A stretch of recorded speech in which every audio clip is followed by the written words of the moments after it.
Hi.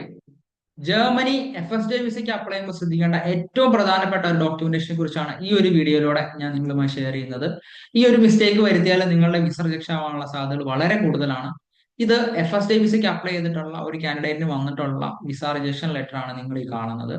ഇതിൽ പറയുന്നത് ഈ ഒരു കാൻഡിഡേറ്റിന് സഫീഷ്യന്റ് ആയിട്ടുള്ള ഫണ്ട് ഇല്ലാത്തത് കൊണ്ടാണ്, അതായത് സ്റ്റൈഫൻഡ് ഇല്ലാത്തത് കൊണ്ടാണ് അവർ വിസ റിജക്ട് ചെയ്തിട്ടുള്ളത്.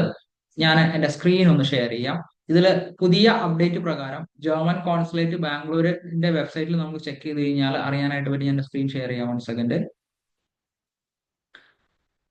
നമ്മൾ ഈ വെബ്സൈറ്റിൽ നോക്കി കഴിഞ്ഞു കഴിഞ്ഞാൽ ഈ ഒരു പോർഷനിൽ കൊടുത്തിട്ടുണ്ട്, please note that voluntary services applicants generally need to receive €812. അതായത് 812 യൂറോയാണ് നമുക്ക് എല്ലാ ബെനിഫിറ്റ്സും കൂടി കിട്ടേണ്ട ഒരു എമൗണ്ട് വരുന്നത്, ബെനിഫിറ്റ്സ് അടക്കം. ഇതില് അക്കോമഡേഷൻ ഫ്രീ ആയിട്ട് പ്രൊവൈഡ് ചെയ്യുകയാണെന്നുണ്ടെങ്കിൽ €452 മതിയാവും. അല്ല, അക്കോമഡേഷനും ഫുഡും പ്രൊവൈഡ് ചെയ്യുന്നുണ്ടെങ്കിൽ €302 മാത്രമാണ് നമുക്ക് സ്റ്റൈഫൻഡ് കിട്ടുക.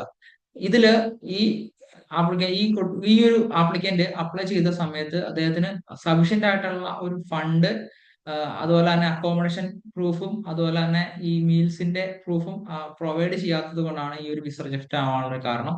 നിങ്ങൾ ഇനി FSD വിസയ്ക്ക് അപ്ലൈ ചെയ്യുന്നവരാണെന്നുണ്ടെങ്കിൽ നിങ്ങളുടെ കോൺട്രാക്റ്റിൽ പലർക്കും ഈ ഒരു കോൺട്രാക്ട് ചിലപ്പോൾ വായിച്ചു നോക്കിയെന്നുണ്ടാവില്ല. മന്ത്ലി എത്രയാണ് സ്റ്റൈഫൻഡ് കിട്ടുന്നതെന്ന് മാത്രമായിരിക്കും പലരും നോക്കുന്നത്. പക്ഷെ നമ്മൾക്ക് കിട്ടുന്ന മന്ത്ലി കിട്ടുന്ന സ്റ്റൈഫൻഡ് മാത്രമല്ല നമ്മൾ നോക്കേണ്ടത്, നമ്മളുടെ ബെനിഫിറ്റ്സും കൂടെ നോക്കേണ്ടതുണ്ട്. അക്കോമഡേഷൻ പ്രൊവൈഡ് ചെയ്യുന്നുണ്ടോ, ഫുഡ് പ്രൊവൈഡ് ചെയ്യുന്നുണ്ടോ എന്നുള്ളൊരു കാര്യം എൻഷുർ ചെയ്യുക. അല്ലാന്നുണ്ടെങ്കിൽ നിങ്ങളുടെ വിസ റിജക്ട് ചെയ്യാനുള്ള സാധ്യതകൾ വളരെ കൂടുതലാണ്. ഇന്നത്തെ ഈ ഒരു വിഷയം നിങ്ങൾക്ക് പ്രയോജനപ്പെട്ടുവെങ്കിൽ ഫോളോ ചെയ്യുക, കൂടെ നിൽക്കുക.